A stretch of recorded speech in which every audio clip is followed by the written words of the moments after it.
মুভির শুরুতেই আমরা দেখি মিতেয়া নামে একজন ছেলে ভয়ে কাঁপতে কাঁপতে একটি আন্ডারগ্রাউন্ড সাবওয়ে করিডোরে দাঁড়িয়ে আছে। তার মনে হচ্ছে সে যেন একটি গোলকধাঁধার ভেতর আটকে গেছে, কারণ সে যতবারই এক্সিট 8 পার হওয়ার চেষ্টা করে ততবারই আবার একই জায়গায় ফিরে আসে।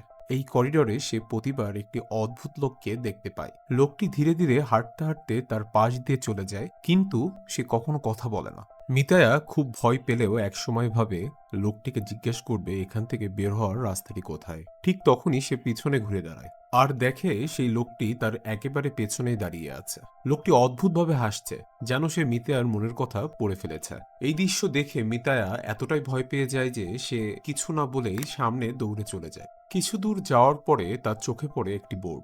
সেখানে লেখা ছিল এক্সিট 0, কিন্তু তার ঠিক ওপরেই লেখা ছিল এক্সিট 8। এই বিষয়টা তার কাছে খুব অদ্ভুত লাগে। সে বারবার বের হওয়ার চেষ্টা করে। একবার,